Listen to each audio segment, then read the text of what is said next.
ఏ bro prepare అవటం అయిపోయిందా? అన్నీ తెలిసి అడుగుతున్నావా? నాకు ముందే తెలుసు నువ్వు ప్రిపేర్ అవ్వని. మరి అదేదో ముందే చెప్పచ్చు కదా బ్రో. నీకు కూడా అనుభవం అవ్వాలి కదా. Flash back. హలో చెప్పరా. అదే రేపు ఎగ్జామ్ ఉంది. అవునా? రేపు ఇంటికి వద్దాం అనుకుంటున్నాను. వచ్చే దానికి అడగాలేంటి. The next day. చదువుకుంటున్నావు బ్రదరా? చదువుకో. వీడు ప్రిపేర్ అయినట్టే. A few moments later. వీళ్ళకి కోల్డ్ తగ్గట్టు డాక్టర్ అన్నాడు కదా. యాక్చువల్లీ పిల్లలకి ఒక 1 వీక్ నుంచి ఫుల్ కోల్డ్ ఉంది. అది తగ్గాలంటే ఏం చేయాలి? Few inches later. పొద్దు నుంచి హెడ్ఏక్ ఏంట్రా బాబు. ఇంట్లో డాక్టర్ అన్నాడు కదా.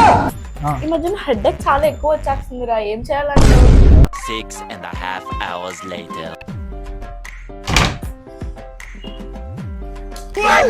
నాకు బ్యాక్ పెయిన్ బాగా ఎక్కువ వచ్చేస్తుందిరా. 12 seconds later. ఇంకోటి ఏంటంటే నా హెయిర్ చాలా పొట్టిగా అయిపోతుంది, ఈ మధ్యన జుట్టు ఊడిపోతుంది. ఏమైనా ఉంటాయా? నాది అయిపోతుంది.